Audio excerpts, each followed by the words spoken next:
नमस्कार और स्वागत है आपका मिस्ट्रीज अनफोल्डेड में, जहां हर कहानी आपको सिहरन से भर देगी। अगर आपको डरावनी और रहस्यमयी कहानियां पसंद है तो इस वीडियो को लाइक करें, अपने दोस्तों के साथ शेयर करें और हमारे चैनल को सब्सक्राइब करना न भूलें, क्योंकि अगली कहानी शायद आपके बारे में हो।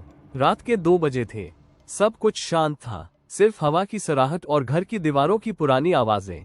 मैं अपने कमरे से बाहर निकला पानी पीने। तभी मैंने कुछ अजीब देखा। हमारे हॉलवे में एक पुराना आईना टंगा है। हर दिन वहां से गुजरता हूँ, पर उस रात उसमें मेरा अक्स नहीं था। वहां कोई और खड़ा था। मैं ठिठक गया। आईने में एक आदमी खड़ा था, मेरी उम्र का, लेकिन उसका चेहरा धुंधला था। मैंने पलटकर देखा, पीछे कोई नहीं था, पर आईने में वो अब भी खड़ा था। मैंने लाइट जलाई और वो गायब हो गया। शायद मेरी आंखें धोखा दे रही हैं, मैंने खुद से कहा, लेकिन दिल की धड़कनें कहती थी कि कुछ गड़बड़ है।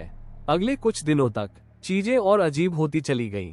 जब भी मैं अकेला होता, वो आईना कुछ अलग दिखाता। कभी एक साया मेरे पीछे खड़ा, कभी कोई चेहरा मुस्कुराता, कभी सिर्फ एक जोड़ी आंखें घूरती हुई। एक बार मैं बाथरूम के आईने के सामने था। मैंने खुद को देखा, लेकिन मेरी आंखें पलकें नहीं झपका रही थी। जैसे वो मैं नहीं था, जैसे कोई और मेरी नकल कर रहा हो। मैं डर गया था। मैंने सभी आईनों को ढक दिया, चादर से, अखबार से। पर अगली सुबह सब खुद ब खुद खुल चुके थे, जैसे किसी को खुद को दिखाना था। मैंने इंटरनेट पर खोजा, शापित आईने, दूसरी दुनिया की परछाइयां, ऐसी कहानियां पढ़ी जो कहती थी कि कुछ आईनों में वो कैद होते हैं जो मरने के बाद भी जाने को तैयार नहीं।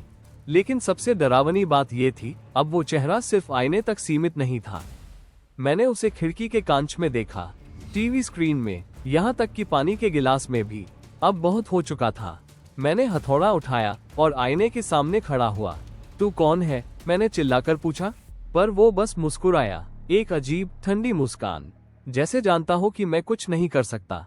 मैंने आईना तोड़ दिया। शायद यही आखिरी रास्ता था। कांच बिखर गया सैकड़ों टुकड़ों में, पर हर टुकड़े में उसका अक्स था। वो अब भी देख रहा था। और फिर मेरी परछाई गायब हो गई।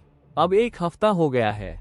घर में एक भी आईना नहीं बचा, पर फिर भी कभी कभी लगता है कि कोई मुझे देख रहा है, मेरे पीछे, हर कोने में। मैंने आज फोन से एक सेल्फी ली। तस्वीर में पीछे वही चेहरा था, वही मुस्कान, वही आंखें। अब वो मेरे पीछे नहीं, वो मेरे साथ है, हर समय। और सबसे अजीब बात, जब मैं अब आईना देखता हूँ, मैं खुद को नहीं देख पाता, क्योंकि शायद अब मैं आईने में कैद हूँ।